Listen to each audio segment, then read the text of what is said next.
Yo, what is up guys? So today I'm doing my first collaboration with my friend B-Souls. We're gonna be doing a different take on the age-old debate of LeBron versus MJ. One of us reps LeBron James and the other one reps MJ. We have to give 5 reasons why our player is better than the other, and you guys are gonna be responsible for choosing who wins based off whose 5 reasons were better. Here's how you guys are gonna decide, yo. Down in the comment section and in the description box, there will be 2 tweets. One for the video of why Michael Jordan is better, and the other one for the video of why LeBron James is better.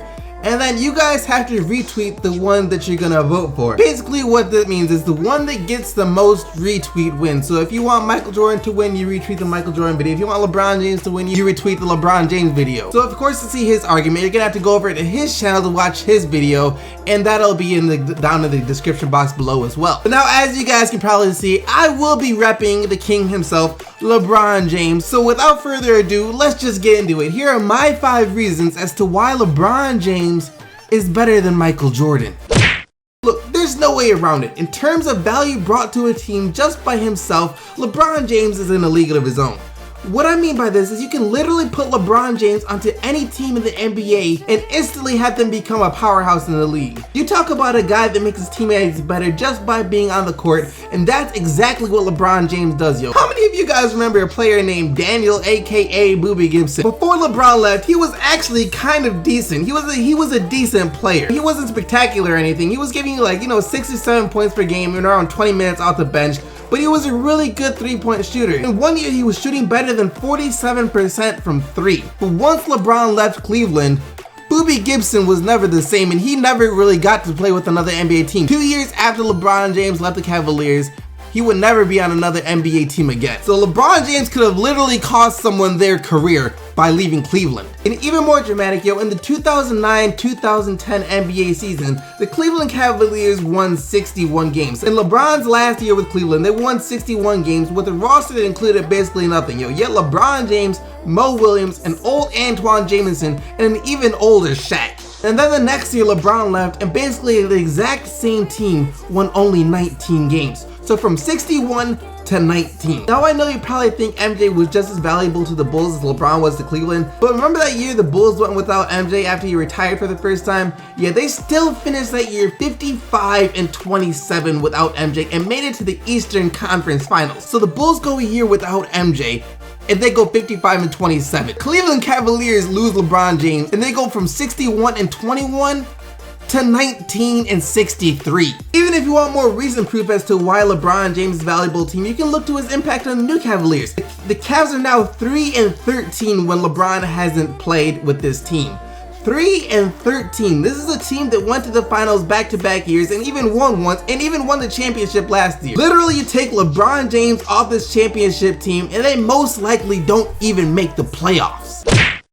I will admit that if it came down to scoring only, there wouldn't be much of a comparison, but we're talking about all-around better player. In all honesty, Michael Jordan was a better all-around player than people give him credit for. He was obviously a fantastic scorer, but he also was a solid rebounder, a solid passer, and played some great defense. That being said, as an all-around player, you can't argue against LeBron. LeBron James throughout his career is averaging 27.1 points, 6.9 assists, and 7.2 rebounds. Some of the best all-around numbers that the NBA has ever seen, yo. A really understated part of LeBron's game, though, is his passing abilities. I'm just gonna be straight up honest here. LeBron James has made some of the best passes that I have ever seen in my 12 years of watching basketball. His patience and understanding of the game is on a whole nother level. It is as if he can see what is going to happen before it happens. LeBron as a whole is just a very adaptable player. For example, take a look at his stats so far this year. His 14th season in the NBA at 32 years old, he is averaging around 23 points, 9 assists, and 8.4 rebounds per game. The 23 points per game is the lowest of his career since his first season in the league, but the 9 assists and 8.4 rebounds per game are both career best for LeBron. So even at this stage of his career, he's still upping what he did in previous years. Even if he can't score as much, he's still impacting the game on such a high level in other categories. I'm sure you're all aware of the saying that there's a regular season LeBron and then there's a postseason LeBron. Throughout his career, LeBron James has made the NBA Finals 7 times and 6 times in a row. And let's just be real here, it's gonna be 7, maybe 8, maybe 9, maybe you get the picture. LeBron has simply been dominating the league basically since his arrival. He has never lost in the first round of the playoffs and has a total playoff record of 131 wins and 68 losses. One game away from playing 200 playoff games already in his career. However you look at the 4 losses and only 3 wins compared to MJ's perfect 6-0 record in the finals, and it's easy to think that MJ is obviously the better player. It's true, 6-0 in the finals is impressive, and I doubt that any other player will ever be able to duplicate that success. But just take a moment to think about how impressive it is that LeBron has already been to the NBA Finals 7 times in his career. And he still has a lot more time left, at least a solid 7 to 8 years left in the league.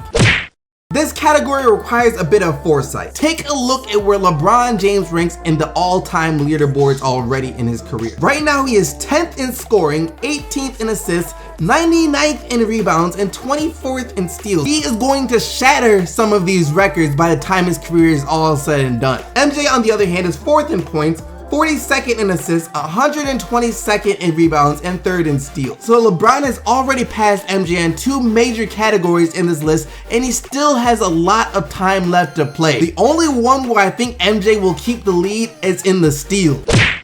Earlier in his career, LeBron got a lot of hate for not having a killer instinct. He was already drawing comparisons to players like Kobe and MJ, and one thing that he would always get called out on was his killer instinct and basically his inability to win. That was then, this is now. But even since back then, LeBron showed flashes of developing into a player that will be a killer. I remember specifically the series against my Pistons where LeBron, I believe I scored was like the last 22 points for the Cavaliers and led the Cavs past the Pistons in 6 games. I remember seeing that game live, and at the time, I'm not gonna lie, I was extremely salty. I hated LeBron for that. But now I realize how spectacular it was. Then there was a time in Game 6 in the 2012 Eastern Conference Finals where the Heat were down 3-2 playing in Boston, and LeBron went off for 45 points, 15 rebounds, and 5 assists. I know this one might take a while for you Warriors fans, but of course last year it was down to the Warriors, the team that had broken the record for the best regular season record in NBA history at 73-9.